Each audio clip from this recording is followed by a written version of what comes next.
I am Kate Wisniewski here with Congressman Jim Renacci's district office interviewing Gary Massey on June 19th, 2017, and this interview is conducted at the Parma district office in Parma, Ohio. Alright, where and when were you born? I was born in Charleston, West Virginia on August 26, 1977. And who are your parents and where were they born there and what were their occupations? My parents are Gary D. Massey Sr., who's deceased, and he was actually born there in Charleston, West Virginia. And my mom is Patricia Massey, and she was born in Dearborn, Michigan. And did you need their occupations? Yeah. Mm-hmm. My mom's occupation is a paralegal. Okay. And did you have any siblings? I do. I have a younger sister. Her name is Gina, and her occupation is she's a computer tech specialist. Okay. Did she ever serve in the military? She did not. Did she ever want to? No. Okay. So before you entered the service, what were you doing? Yeah, so I was a college student. I was attending classes here locally in Cleveland, Ohio, at both Tri-C and Cleveland State University. Okay. And when did you move up to Cleveland from West Virginia? I was approximately 6 weeks old, so as soon as my mom could, as soon as the doctor said she can get in the car and make the trip up to Cleveland, we moved up here because my dad had a work opportunity and there was also family here in the Cleveland area. So I've been in Cleveland, outside of my time in the service, I've been in Cleveland basically my whole life. Okay, cool. And then what branch of the military did you serve in? United States Air Force. And did you enlist or were you drafted? I enlisted. What made you decide to choose the Air Force? Well, it's interesting. I was really probably a day or two away from joining the Marines. The recruiter did a very, very good job of selling me on the Marine Corps. And primarily I joined because I wanted to finish my education. I had started college. I had a year and a half of college completed already. But at that point, for me to finish off, I would have had to taken thousands of dollars in student loans out, and I really didn't want to do that. And in addition, I wanted to get some experiences outside of just the local jobs I had as a teenager here in the area. So I explored the Marines and was very motivated to join the Marines. But before I did that, my mom encouraged me to give my uncle a call, who was a career Air Force major in the Space Division. Mm-hmm. And I called my uncle and talked to him, and basically, he asked me what I wanted to do, what my goal was mm-hmm. for joining the service, and I said, outside of serving my country and experience, I really wanted to finish off my college education. And he said, do you want to go to school while you're in? And I said, absolutely. And he said, well, you might want to look at the Air Force because, the Marines, with their mission, it could be very difficult for you to actually go to school while you're in because, you have a potential to be deployed a lot, and depending what your job is, it mm-hmm. could be really tough. So that ended up being the deciding factor for me, and as a result of that, I called the Air Force recruiter, and that started me down that path to eventually join the Air Force, which turned out to be a great decision. Very cool. And how old were you when you joined the Air Force? I was 19 when I officially joined and was put in the delayed enlistment program. When I left for basic training, I was 20. Okay. So what happened? What was your experience during basic training? Like, where were you stationed? What was it like? What food did you have? Those kind of things. Yeah. There's some great memories. It was, everyone tells you, or they try to prepare you for the experience, about drill sergeants and, what it's like. But until you actually go through it yourself, you really just really don't know. And it really started once we got into the San Antonio airport. So, you leave, you go downtown, mom dropped me off. She was sobbing and crying at 4:30 in the morning, her only boy, her oldest, was off, and, it's about 4:30 in the morning, and that kind of starts what turns out to be like a, almost 24-hour day by the time you're done and in your barracks. you spend a lot of time going through paperwork and processing, a lot of sitting around and waiting, and then, you know, they take you as a group to the airport. And in Cleveland is fine, you know, because there's not any drill sergeants or anything present. But as soon as you get off the plane in San Antonio, they're right there, you know, ready to greet you in front of everybody, you know. So, you know, they're on you in a public setting and, you know, yelling at you, instructing you to go. And from that point on, you know, I knew, hey, it's real now, you know. So the whole first day experience was surreal, you know. Driving on the bus, I'll never forget it. There was no lights on the bus. It was like a school bus, but, you know, painted dark blue, and it was literally dark and quiet. And you could hear a pin drop the whole 45-minute or so drive to the base. I think everybody was just nervous and anxious. I mean, nobody said a peep. And then as soon as you get off the bus, you know, they're right there on you, you know, all the way through, and really kind of set the tone for what they expect out of you throughout that experience. So I think the first couple weeks were the hardest part. I mean, I know there were several times where I'm like, I don't know if this is for me. I mean, this is just, you know, you just kind of run through things in your mind like, oh, did I really make the right decision? Is this really what the military is all about? And the longer that you're in it and you go through the experience and you kind of learn, you know, what they're trying to teach you and why it's so important, I think is when you can adjust to it a little bit easier and get it. And so I think, yeah, after the first, you know, initial shock of a couple weeks of kind of changing what you're doing, you know, getting your buzz haircut, you know, in terms of, you mentioned eating, you know, I ended up losing 20 pounds in basic training because I wouldn't go get a dessert, you know, because anybody who got dessert had to actually, anytime you got your food, you would get your food in a line, and then as you're walking to the seating area, you had to walk by the whole table of drill sergeants. So they would see everything you have on your plate. So anybody that got a dessert, they were calling you right over, you know, and they were pretty hard on you and wanted to know what you did to deserve that piece of cheesecake or whatever it is that you grabbed. So it wasn't worth it to me. So I never touched dessert. You know, we had 2 or 3 minutes really to eat our food. All I drank was water or Gatorade. I never had a pop or anything. So yeah, I lost about 20 pounds through that first 6 weeks. So you learn to appreciate just some of the small things. Like I remember when we graduated from basic training, first meal I had with my family was a Burger King. You know, and it's silly to think about it, but, you know, I hadn't had fast food in a couple months, and it was like my first meal where I got to actually sit down and enjoy it. And, you know, you learn to, like I said early on in my military experience, you really get to learn to appreciate a lot of the freedoms that we have, you know, in our countries. And then where did you go after basic training? So, graduated basic training and felt, you know, pretty good about, you know, myself, getting through the process. And I was actually in E3, which is pretty rare because I had a 1.5 years of college credit already in. Literally by 1 credit hour, I was able to start my career in the Air Force as an E3 versus an E1. If you're just entering the Air Force with no college, you're an E1. If you have up to, I forget what it was at the time, maybe it was like around 52, 53 hours, something like that, you can be an E2. And I had just enough credit to be an E3. So I was able to sew it on and have my 2 stripes on my sleeve. And we were waiting, and actually I was a military police officer, and our police academy was right there on the base. So a lot of people were leaving and going to other bases and across the country.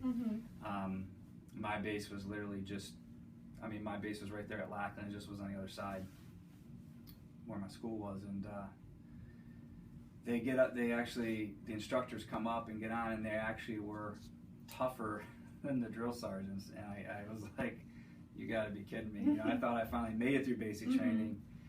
But to be a police officer, you know, it's a position that requires a lot of discipline in of itself. So it was actually the first 4 weeks of my police academy were actually harder than basic training. So yeah, so it was you know, that too was, I think, another character building, you know, experience for me, in that, you know, I finally thought I made it, and then I'm kind of back to square one. Yeah.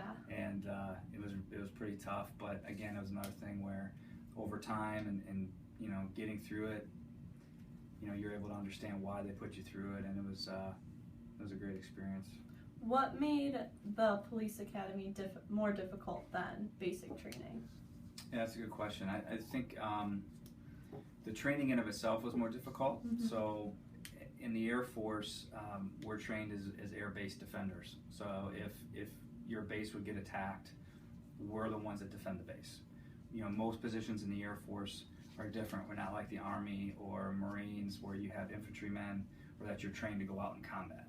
Mm-hmm. You know, in the Air Force, obviously we are in combat and we lead a lot of combat missions, but a lot of it's from the sky, Mm-hmm. unless you're in special forces. So for us, it's, you know, air-based defense was our primary mission. So, you know, we had to train initially like infantrymen, so we had to go out in the field. We had to eat a lot of those MREs, meals ready to eat. We had to paint our face every day. We were out in the field at 5 a.m. We had to spend days like living actually in a hole overnight, you know, with you and your partner. We spent a couple nights, so, you know, actually just, you know, sleeping overnight in a hole as a part of our training. So that first half of it, which was learning how to be an air-based defender, Mm-hmm. it was much more difficult than just the basic training, you know, type of Mm-hmm. training format, which was more, you know, it's tailored towards everybody. It's your typical physical fitness, your typical discipline, exercises, Mm-hmm. marching, all that is pretty standard. So that's how it was tougher. Okay. Did you receive any specialized training during these two time periods, or no? Yeah, when you go through initial training, you usually don't specialize in anything until you get to your first duty assignment. You know, because they want to make sure, number one, you get through basic training, and number two, you get through in Air Force we call it tech school. So whatever job that you're in the Air Force, you know, at the time there was well over 200 jobs that you can have. Okay. So regardless of what your job is, you get through basic, you get through tech school, and then when you get to your first duty assignment, that's when you have the opportunity to start to specialize into different areas. So for me, based on where I was stationed, you know, my specialty was nuclear weapons security, based on where I was stationed. So that became my specialty and what I did throughout my time at Barksdale. Okay. Are you able to talk about the specialty of nuclear weapons security at all? Yeah, there's in terms of the base, you know, Barksdale Air Force Base, you know, was well known as an Air Force that had, you know, nuclear weapons. It was public knowledge. You know, in terms of like the protocols and how we did things, yeah, you know, those are things that we're not able to discuss. But in terms of just the environment, you know, it's a much more secure environment. It's a much more intense type of job as a security force non-commissioned officer than it would be in a base that doesn't have those types of resources. You know, Okay. So you know what that means for us as cops is basically you have two different sides. You have security and then you have law enforcement.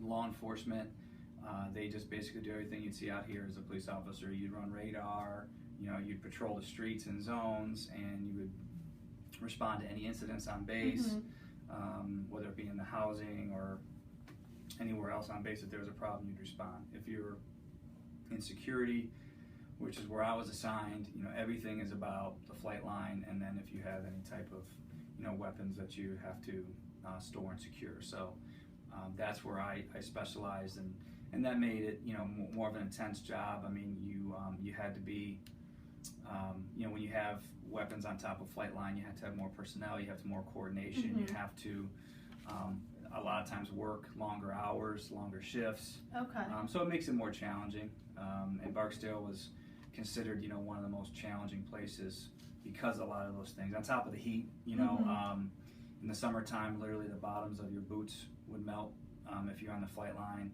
Car tires would melt for our vehicles because the average temperature would be anywhere between 100 and 110 in the middle of the summer. On a flight line, it would be at least 20 degrees hotter. So you would literally see steam, you know, rising off of the concrete. So it was, you know, it was pretty challenging.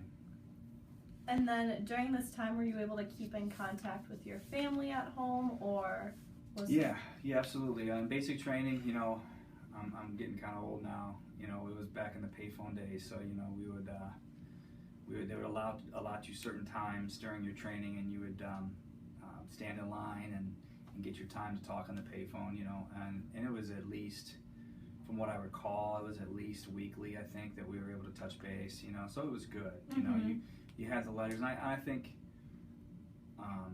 everybody really appreciated the letters. You know, when you're going through things that's new and challenging and uncertain, you know, when you get letters from back home, I mean, it's just, it really helps you get through the experience. So I thought that was really cool. Of, you know, at least a few times a week I get a letter from somebody back home, and it seems like everybody, you know, really loved getting those letters on top of the phone calls. Yeah, so we got to communicate regularly, and then once you get to your tech school, you know, then you're kind of assigned a dorm and you start to live somewhat more of a normal life, although you're, you know, you're controlled a lot, but you can communicate, you know, daily if you want. Okay, very cool. Were you involved in any wartime service, or? I was, yeah, I was. I was working on 9/11. So when the Afghanistan war officially, you know, started as a result of 9/11, I was working at Barksdale Air Force Base during that time, and actually had an opportunity to help guard the president as he flew to our base that day. A lot of people remember they showed him on the news reading to some school children at an elementary school, and they remember, you know, showing the Secret Service agent walking up and whispering and telling him what happened. And literally after he left that experience, he actually flew right into our base. So it was pretty chaotic, as you can imagine. At that time, it was early afternoon, so there's a lot of uncertainty still. There were still unaccounted aircraft that couldn't be accounted for, that, you know, were potential threats. There's just a lot of chaos, and literally we found out from, there was a TV on CNN that I had seen when I left my control center to use the restroom, and as I'm walking back, I look and I see President en route to Barksdale Air Force Base, and I saw that before I actually got the official notification that he was coming. And it's kind of you know, when a president comes to anywhere, obviously it's a huge deal in terms of security. Usually it's days, it's a week or more of preparation to prepare for that visit, and here we had minutes, you know, during a time of attack and crisis, you know, war really. So it was a pretty surreal experience, but you know, we were able to obviously, you know, secure him, and we took in, you know, Air Force One, and then he it was pretty funny. I tell the story a lot. We had vehicles set aside for him, you know, for him to go next, pretty much right down the road from where I was our headquarters building, where he actually gave his first address to the nation. Was right down the street from where we were, and the Secret Service didn't think that those vehicles were secure enough, so they literally kicked our own cops out of our Hummers and put the president into a Hummer, and left our guy standing on the flight line, which of course was fine, but it was, and looking back, it was kind of a funny situation, and took him, you know, to the headquarters building, where he gave his address to the nation, and then he left our base and went to, you know, off to an undisclosed place after that. But yeah, so I just remember I was, at that time, I was due to get out of the Air Force, and my enlistment was up in 3 months, and I was looking at a couple different career avenues, but probably staying in the military was probably my third option at that point. Yeah. But I knew after 16 hours of working that day, I remember going back to my apartment, and I sat down, and I just knew that, like, obviously a lot of lives were changed and affected by that. I knew my life was going to change, because I knew just things were going to be different. Something was going to happen. And as a result of that, I ended up getting stop lost, which means I couldn't separate. Anyone who was up for retirement couldn't retire, and they froze anyone from leaving for an extended period of time during the war and during that campaign. So then, how long were you in the military after that? Yeah, so I ended up just about 10 months longer than what I should have been. Okay. So for the Air Force, we were the last career field to actually get released. So some career fields were released within a couple months, you know, and it kind of through the course of the year, seemed like every month or so, different career fields were allowed to be released as they understood what the needs were of the new war that we were in, and we were if we weren't the last, we were one of the last career fields to be released. So I ended up staying just under 5 years of active duty. Okay. And then, did you go abroad at all, or were you just stationed in the U.S.? Yeah, no, I was just stationed in the U.S. So, based on my specialized career field, there wasn't many of us that were certified to do what I did, and so there was a need. You know, there was always a need at our base. So, being that there's very few of us, you know, certified to in the type of work that I did, then I was at Barksdale. Other than my training in Lackland, I was at Barksdale Air Force Base, my home enlistment. I could have been deployed multiple times. I was on quite a few lists. So even in peacetime before the war, my unit would take 4-month deployment rotations to Saudi Arabia and Kuwait. So I could have volunteered and made sure that I went. I kind of chose not to go because I was taking college courses at the same time, so I was actually a full-time college student by credit hour while I was on active duty. I was really motivated to get my degree. So, you know, that's one thing, you know, looking back that I wish I could have had the opportunity, at least in peacetime, you know, to get over there and have that experience.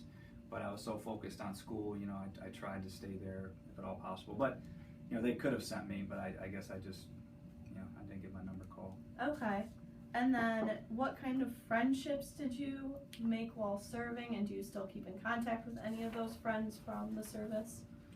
Yeah, I made great. That's one of the greatest aspects to me about my service was just, you know, the friendships that you make. You know, you get a chance to meet people from all around the country, all walks of life. You know, you bond with those people that you go through basic training with, you know, because you're all kind of going through this experience together. But then once you get to your duty assignment, that's when you really get a chance to develop friendships. And yeah, I have friends like, for example, one of my best friends from Maine.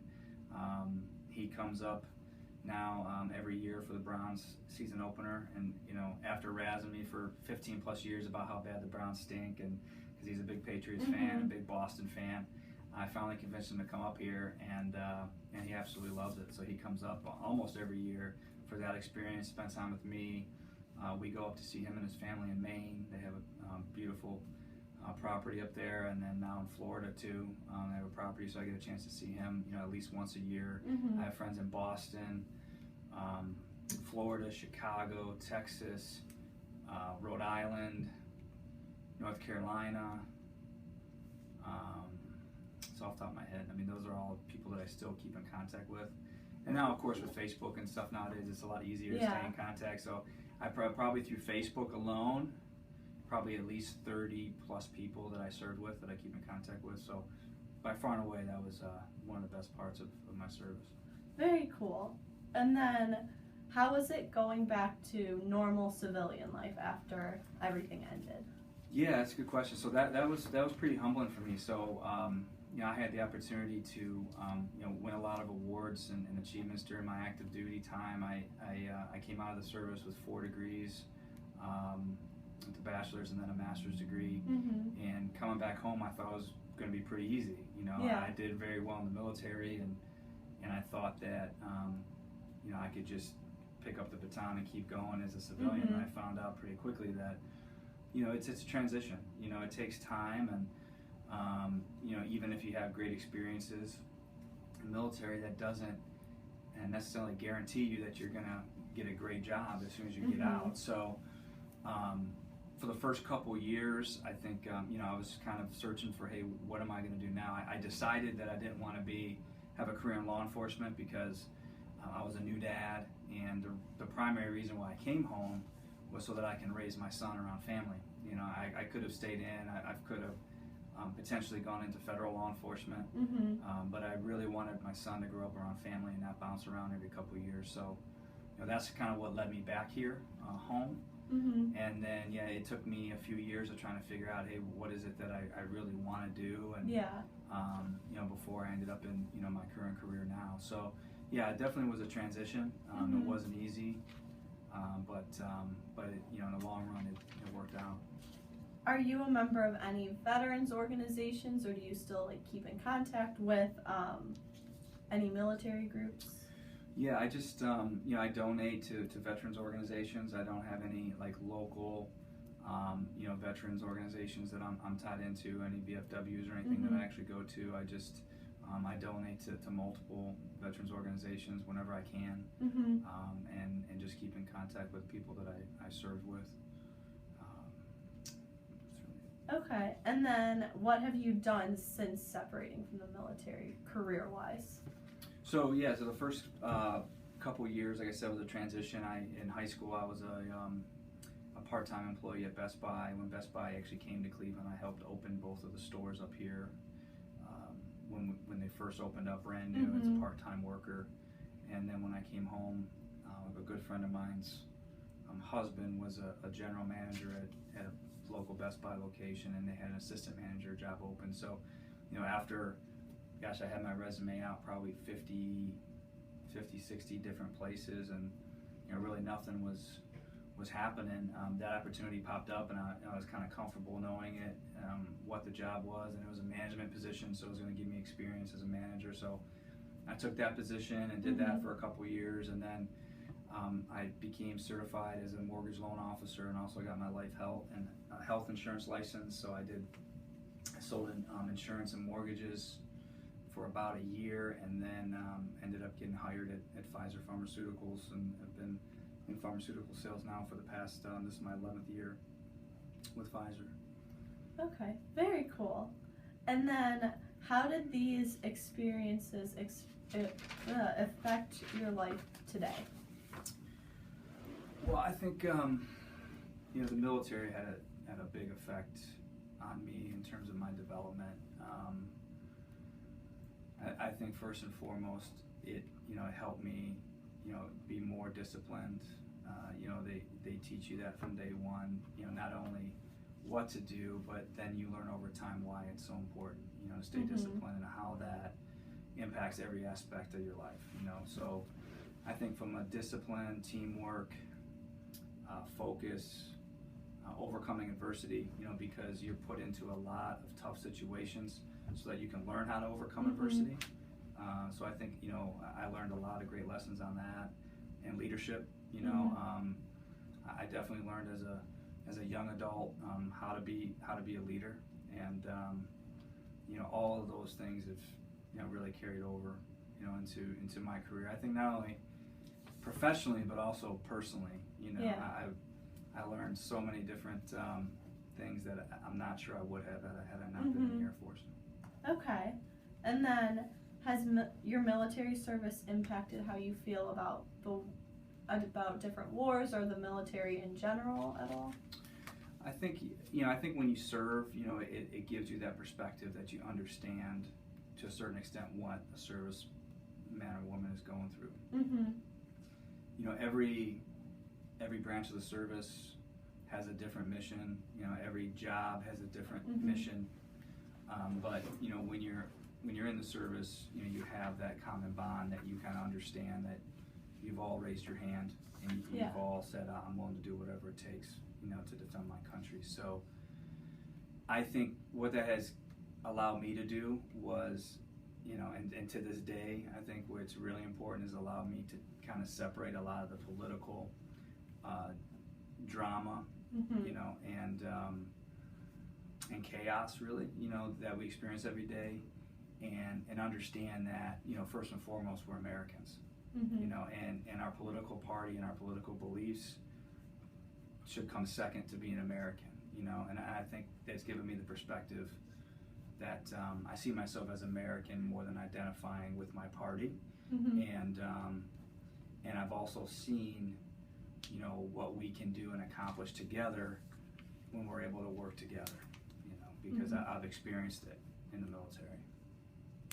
And then, is there anything that you would like to address that we haven't discussed in this interview, or any lessons you want to leave for future generations who will hear this interview? No, I appreciate the opportunity. I think we discussed a lot. You had a lot of great questions. I mentioned the things that there's a lot of things that I learned from serving in the military, and I think that for future generations, I would definitely recommend exploring it. The military is not necessarily for everyone, but it has lessons for each and every one of us that we can learn from.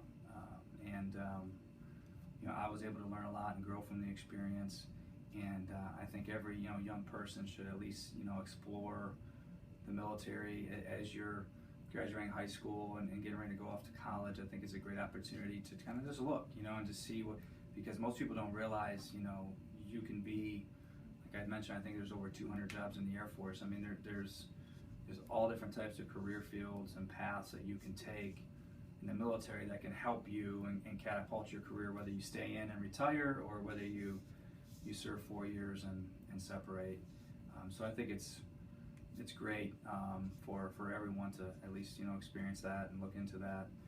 Outside of that, I feel very fortunate and blessed to have the opportunity to serve our country. And I'm kind of old right now, so I don't think they'd ever ask me to go back, even if there was a draft. But I certainly would do it all over again.